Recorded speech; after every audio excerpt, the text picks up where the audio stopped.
Reservoir పూర్తి చేయకుండా శ్రీకాకుళం అభివృద్ధి అనేది అసాధ్యం. వంశధార నదికి సంబంధించి కానీ రిజర్వాయర్ పూర్తి చేసి శ్రీకాకుళం జిల్లాకి 2 పంటలకు కానీ నీరిస్తే ఈ రోజు శ్రీకాకుళం జిల్లాలో ఈ రోజు సంవత్సరానికి 2000 కోట్ల రూపాయలు ఆదాయం వస్తుంది. తద్వారా ప్రజల కొనుగోలు శక్తి పెరుగుతుంది. తద్వారా అనుబంధ పరిశ్రమలు వస్తాయి. ఆ విధంగా ఉపాధి వస్తుంది, వలసలు నివారించబడుతుంది.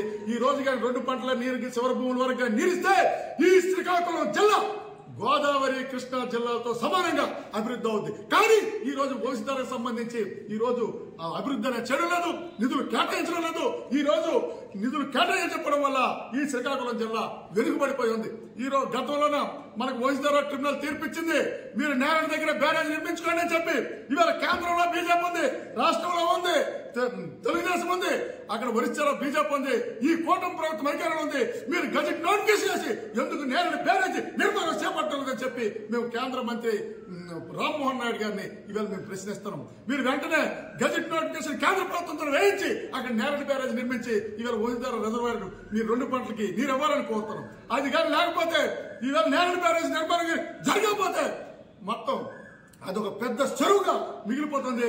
ఈవేళ అనేక మంది ఆత్మ త్యాగాలతో నిర్మించిన ఈ రిజర్వాయర్ ఒక పెద్ద చెరువుగా మారిపోతుంది. అంతేకాదు ఈ రోజు వంశధార బ్యారేజ్ నిర్మించి 50 సంవత్సరాలు పూర్తిగా వస్తుంది. ఈ 50 సంవత్సరాల్లో శిథిలావస్థ వస్తే దశకొచ్చింది. ఏ క్షణంలోనైనా సరే అది కూలిపోయే ప్రమాదం ఉంది. అది కూలిపోతే ఈ శ్రీకాకుళం జిల్లా మరొక 50 సంవత్సరాలు వెనక్కి. ఎందుకు రాష్ట్ర ప్రభుత్వం బడ్జెట్ లో 1500 కోట్ల రూపాయలు ఈ ఆధునీకరణ మీరు కేటాయించలేదు అని చెప్పి మేము ప్రశ్నిస్తున్నాం. ఇవాళ ప్రజలకు మీరు సమాధానం చెప్పాలని చెప్పి కూడా మేము అడుగుతున్నాం. అలాగే ఈ రోజు ఆఫ్షోర్ ఉంది, 2007లో ప్రారంభించినారు. ఈ రోజు అది నేటికి కూడా 13 కిలోమీటర్లు సైడ్ కాలువ ఇప్పుడు కూడా తవ్వలేని పరిస్థితి. ఇవాళ దానికి నిధులు కేటాయించబడితే పలాసకి తాగునీరు సమస్య ఏర్పడింది. 4 మండలాలైనా ఇవాళ సాగునీటి సమస్య ఇవాళ ఏర్పడింది. అక్కడ ప్రజలు తీవ్ర ఇబ్బందులు పడతారు. అలాగే నారాయణపురం కాలువ ఆధునీకరణకి నిధులకు 12 కోట్ల బకాయిలు అడుగుతారు. ఇవాళ ఎక్కడ పనులు అడుగుతారు. ఇవాళ నారాయణపురం కాలువ కూడా శిథిల వ్యవస్థలోకి వెళ్ళిపోయే పరిస్థితి ఏర్పడింది. శివర భూములకి నీరు అనేది రావడం లేదు.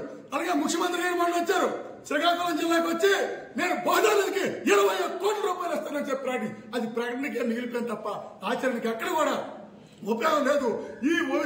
ఈ జిల్లాలో పెండింగ్ ప్రాజెక్టులకి ఎందుకు నిధులు కేటాయించడం లేదో మన వ్యవసాయ శాఖ మంత్రి అచ్చెన్నాయుడు గారు ప్రజలకు సమాధానం చెప్పాలి. ఇవాళ అభివృద్ధి అంటే నది జలం వినియోగించుకోవడం ద్వారా అభివృద్ధి జరుగుతుంది, ప్రజలు కొనుగోలు శక్తి పెరుగుతుంది తప్ప ఇంకోటి కాదు. అందుకోసం పెండింగ్ ప్రాజెక్టులు సాధనకి అన్ని సంఘాలతో కలిపి పెద్ద ఎత్తున పోరాటం అనేది చేయాలని నిర్ణయించడం జరిగింది. 25వ తేదీన కలెక్టరేట్ వద్ద ధర్నా కార్యక్రమం, అదేవిధంగా గ్రామాల్లో గ్రామ సభలు, అదేవిధంగా ప్రాజెక్టుల పరిశీలన చేయాలని చెప్పి ఈ రౌండ్ టేబుల్ సమావేశాలు నిర్ణయించినారు. దీన్ని జయప్రదం చేయాలని చెప్పి కోరుతున్నాం.